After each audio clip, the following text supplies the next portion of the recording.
Laos on Friday. Without further ado, admission. Of course, there is a huge frustration about what is going on at the moment, a huge frustration which is first and foremost the solidarity with the victims who are suffering on a daily basis. I mean, I cannot even imagine what life is like at the moment in Rafah, for example. But we have already seen the displacement of 1 million Palestinian internally displaced from Rafah to the north, back to the north, which means that many of them have been multiply displaced. We know that there is no safety within Gaza, and it's a very tragic situation. And because the latest figure is, and it's a tragic one, we have now 505 people killed in the West Bank since the 7th of October.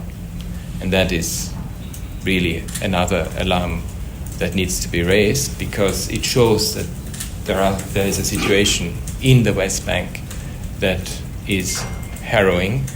And while we see what is going on in Rafah, which is horrendous, we have also a deteriorating situation in the West Bank. Human rights is actually the answer to it, because on the human rights front, we have been time and again warning about this situation.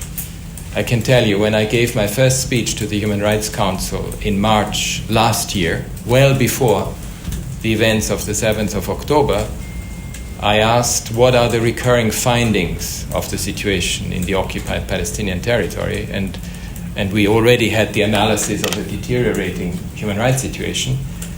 And one of the recurring findings was the lack of accountability and impunity. So we, from the human rights side, were loud and clear. We need accountability, we need an ending of impunity, and we need the international community to wake up and find a solution to it. We were not heard, unfortunately. So it is clear that those of us who defend the norms, who defend the standards, are continuing to raise our voices. We are going to continue to document, we are going to continue reporting on it, even under very difficult circumstances, because, to be honest, it was very difficult for my staff even to be accessing Gaza. We have hardly anyone there anymore. But we will continue to do our work, and we will continue to tell the world what needs to be told about the situation.